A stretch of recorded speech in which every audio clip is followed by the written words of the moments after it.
Welcome back. A lot of conversation about saving money, the Department of Government Efficiency, layoffs at the federal level, and many people think trimming the government is a good idea. But does it go too far in some areas? To talk about the National Park Service spending 41 years with that agency, Phil Francis joins us. Phil, thanks for doing this. Well, thank you for having me. I really appreciate it. National Park Service, as we had talked about 20,000 employees, and now the layoffs, about 1,000 employees. What does this mean to that agency and the service that it gives? Well, I think you have to look back in time a little bit in order to answer that question. If you go back to 2010, and if you look at the number of employees that have been lost since then, we've lost some 5,000 employees before these cuts. And since that time, and you go back in time a little bit, you'll find that the number of national parks has increased all the way up to 433. And so, but the budgets have remained the same. So the budget for the National Park Service is somewhere around $4 billion. Now we get $55 billion in return. What a great investment.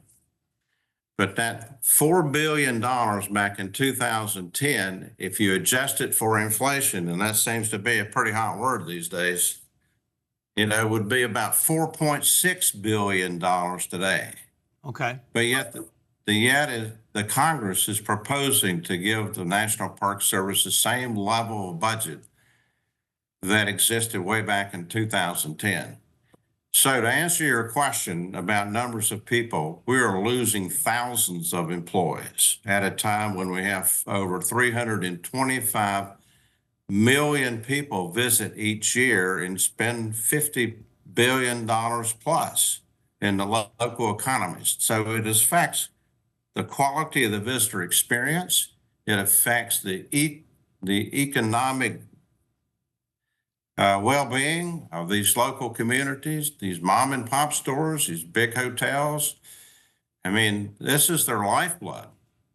So it makes zero sense to me to be reducing staff at a time when the National Park Service is the most loved agency in all of government, and when so many people are visiting, and when it's such an economic boost for all these states where parks are. And there's a national park in every state.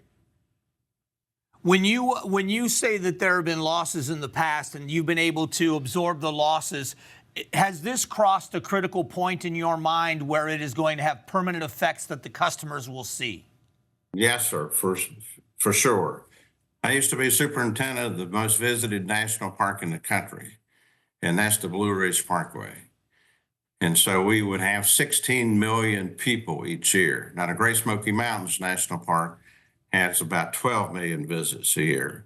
But we had 14 visitor centers along the 469 miles. We went through 2 states and 29 counties. And all of those counties were dependent upon the economic well-being of the Blue Ridge Parkway. The hotels, motels, restaurants, gas stations, they were critically important. But since the time that I was there, they've lost half of their maintenance staff. Many of their visitor centers will be closed. And that's going to be the same thing is going to be true in national parks all around our country. There's no other way. We've used volunteers, we've used friends groups, we've raised money from all different kinds of sources, trying to compensate for budgets that are inadequate. I used to attend appropriation meetings in Washington just because I was interested. I would sit in the back of the room, and I'll never forget the chairman of the Appropriations Committee, and this is not a political statement, but the Appropriations Committee chair would ask the director, "Well, Mr. Director, do you have enough money?" And they'd always say yes. And having worked at the parks where they were asking questions about it, it just wasn't true. And it's worse now. It's worse than it's ever been. Well, I tell you, I appreciate your passion and knowledge on the topic. We reached out because it's such an important topic, being from the Grand Canyon State. So thank you for the wealth of information on this, and hopefully this is going to work out for the best for everyone. But thanks for your time. Thank you very much for your interest. All right, National